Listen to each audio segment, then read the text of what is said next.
कासगंज नामक एक सुंदर सा गांव हुआ करता था। उस गांव में एक लकड़हारा रहता था जिसका नाम रामू था। रामू बहुत ही ईमानदार और मेहनती था। वह हमेशा अपने काम से खुश रहता था। उसके पास ज्यादा पैसे नहीं थे, लेकिन वह अपनी जिंदगी से संतुष्ट था। रामू के परिवार में उसकी पत्नी और उसके 2 बच्चे थे। रामू सेठ लालचंद के यहाँ लकड़ी काटने का काम करता था और लकड़ी काटने के बदले में सेठ लालचंद रामू को पैसे देता था, जिससे रामू और उसके परिवार का जीवन व्यापन होता था। सुमन, मैं काम पर जा रहा हूँ। आज बहुत देर हो गया है, तो तुम बच्चों को स्कूल छोड़ाना। जी, स्कूल तो मैं छोड़ आऊंगी, लेकिन मोनू और चिंकी पिछले 2 दिन से कह रहे हैं कि उनके स्कूल की टीचर स्कूल की फीस मंगा रही है। हाँ, तो जाकर दे आओ ना स्कूल की फीस। अजी कहाँ से दूं? आप जो पगार लाते हैं उसमें मुश्किल से तो घर चल पाता है। अब उतनी सी तनख्वाह में मैं बच्चों की फीस का इंतजाम कैसे करूं? अजी मैं एक बात आपको साफ साफ कह देती हूँ, आप सेठ लालचंद जी से पगार बढ़ाने की बात कहिए। दिन पर दिन खर्च बढ़ता जा रहा है।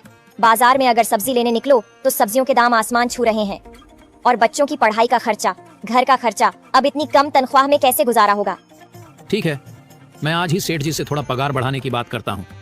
इतना कहकर रामू काम पर चला जाता है।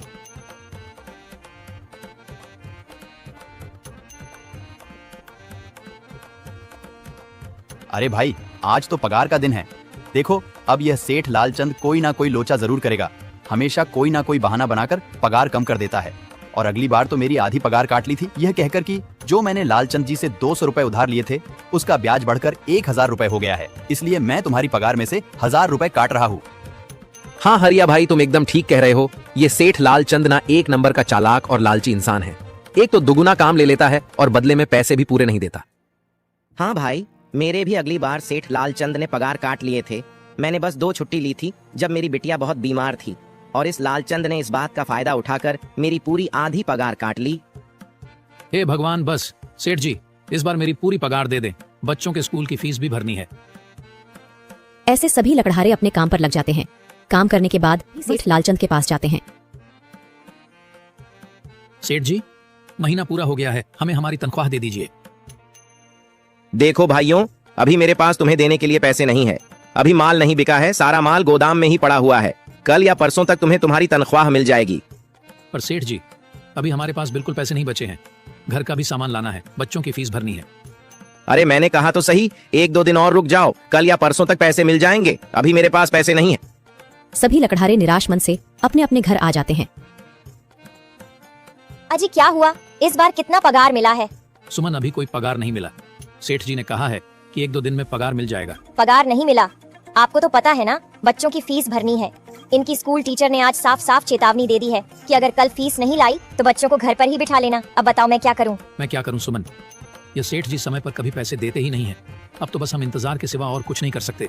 1-2 दिन की बात है, देख लेते हैं। ऐसे ही 2 दिन गुजर जाते हैं। 2 दिन बाद सेठ लालचंद सबको पगार देता है। अरे हरिया, ये ले अपनी इस महीने की पगार। सेठ जी, यह तो बस 2000 है। मैंने तो इस महीने 3000 तक का काम किया है।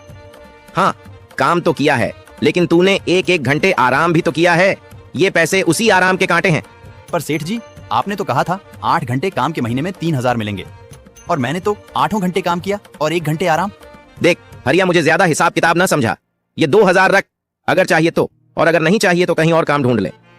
बेचारे हरिया के पास उन पैसे को लेने के सिवाय और कोई रास्ता नहीं था। हरिया चुपचाप वह पैसे रख लेता है। रामू, ये लो तुम्हारे 2500 रुपए। पर सेठ जी, 2500 क्यों? मेरे तो पूरे 3000 बनते हैं ना। मैंने तो कोई छुट्टी भी नहीं की और ना ही कोई आराम। मैंने तो अपना सारा काम समय पर किया है।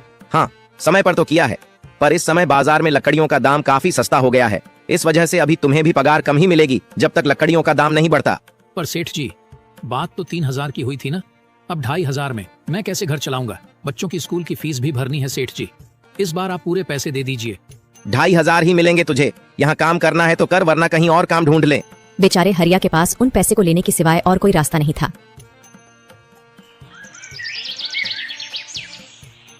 अरे भाई, यह सेठ लालचंद एक नंबर का बेईमान इंसान है। सारे पैसे अपने जेब में भर लेता है और बहाने बनाता है कि लकड़ियों के दाम सस्ते हो गए हैं। देख लेना, हम गरीबों की किसी न किसी दिन इसे जरूर हाय लगेगी। नहीं हरिया, ऐसे नहीं कहते। वह हमारे अन्नदाता है। आखिर उन्हीं के वजह से तो हमारा घर चल रहा है। अरे काहे का अन्नदाता? काम के पूरे पैसे तो देता नहीं है। पूरे महीने मेहनत करके भी क्या मिलते हैं? बस ये 2000 रुपए। इसमें घर खर्च कैसे चलाएं? ऐसे तो हम कभी तरक्की नहीं कर पाएंगे। और हम कर भी क्या सकते हैं हरिया? हमें लकड़ी काटने के सिवा और कोई काम कहाँ आता है, और कोई काम खोलना भी चाहे तो उसके लिए हमारे पास इतने पैसे कहाँ हैं। अब जो भी हो, हमारा तो बस ये सेठ लालचंद ही सहारा है ना। कुछ देर बातें करने के बाद अपने घर की ओर निकल पड़ते हैं। जी आ गए आप। कितनी पगार मिला है? सुमन, इस बार सेठ जी ने बस 2,500 रुपए ही दिए हैं। बस 2000।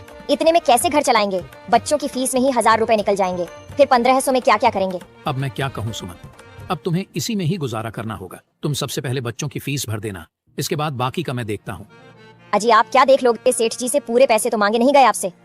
नहीं सुमन, मैंने सेठ जी से पैसों के लिए कहा था, पर सेठ जी ने साफ इनकार कर दिया और कहा, यह लेना है तो लो, वरना कहीं और काम ढूंढ सकते हो। मैं सोच रहा हूं कि लकड़ी काटने के बाद मैं कहीं और भी काम ढूंढ लूं। सेठ जी के यहां से काम करने के बाद मैं दूसरी जगह पर काम किया करूंगा, इससे कुछ ज्यादा आमदनी हो जाएगी। आज ही मैं सेठ जी के यहाँ पर काम करने के बाद और भी जगह काम ढूंढने जाऊंगा। इतना कहकर रामू काम पर निकल जाता है, और जैसा कि रामू ने कहा था, वह लालचंद के यहाँ काम करने के बाद काम की तलाश में निकल जाता है। रामू पूरे गांव में काम ढूंढता है, दुकानों दुकानों पर जाकर लोगों से काम मांगता है, मगर हर जगह रामू को केवल निराशा ही हाथ लगती है। अंत में थक हार कर रामू वापस जाने लगता है। तभी वह देखता है कि अचानक बहुत सारे भैंसों का झुंड उसकी तरफ दौड़े आ रहा है। यह देखकर रामू बहुत डर जाता है। वह इधर उधर देखता है तो उसे एक गुफा दिखती है, और वह गुफा में जाकर छुप जाता है। जब भैंसों का झुंड वहां से निकल जाता है, तब रामू की जान में जान आती है। हे भगवान, आज तो बाल बाल बच गया मैं, वरना आज तो मैं इन भैंसों के पैरों तलों तो कुचला ही जाता। पर यह मैं कहाँ आ गया? रामू यह सब सोच ही रहा था कि तभी उसकी नजर गुफा में रखी एक टोकरी पर जाती है। रामू उस टोकरी के पास जाता है। ये कैसी गुफा है? ये कैसी टोकरी यहाँ पड़ी है? इसे मैं घर ले जाता हूँ, सामान रखने के काम आ जाएगी। रामू जैसे ही उस टोकरी को हाथ लगाता है, गुफा में से एक आवाज आती है, रुक जाओ, इसे छूने की कोशिश मत करो। यह आवाज सुनकर रामू एकदम पीछे हट जाता है। तभी गुफा में एक जिन्न प्रकट हो जाता है, और वह रामू से कहता है, कौन हो तुम और मेरी गुफा में क्या कर रहे हो? मुझे माफ करना, आप जो भी हो। कुछ भैंसों का झुंड मेरे पीछे पड़ गया था, और उनसे बचने के लिए मैं इस गुफा में आकर छिप गया, और फिर मेरी नजर इस टोकरी पर गई।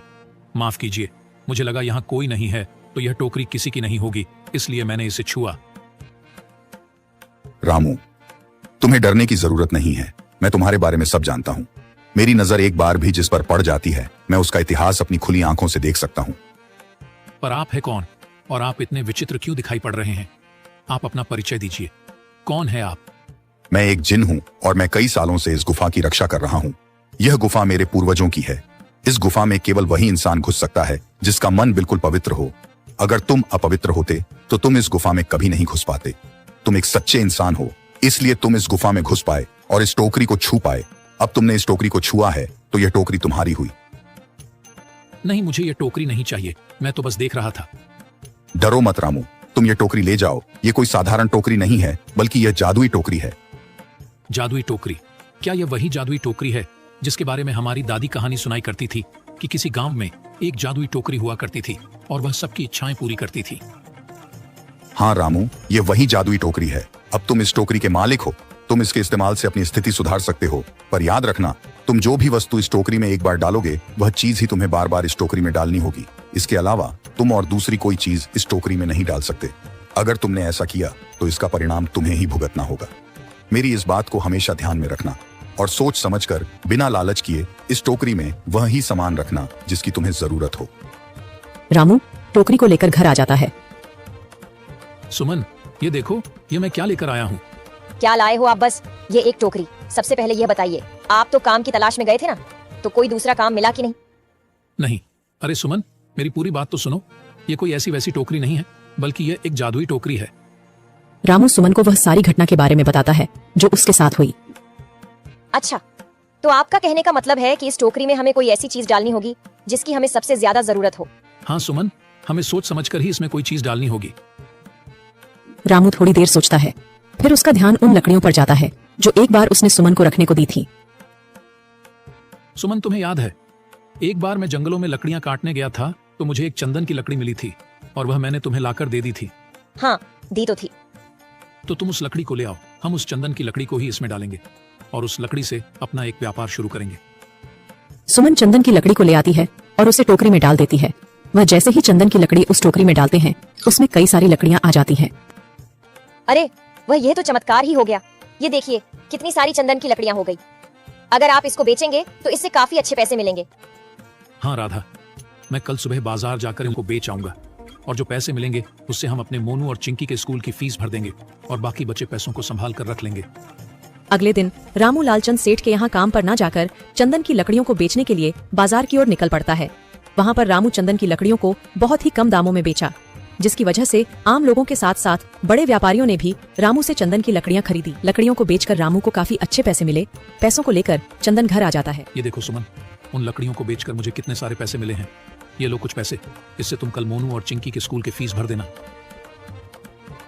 अच्छा, तो मैं काम पर जाता हूँ। अजी आपके पास तो अब यह जादुई टोकरी है, तो अब आपको उस सेठ लालचंद के यहाँ काम करने की क्या जरूरत है?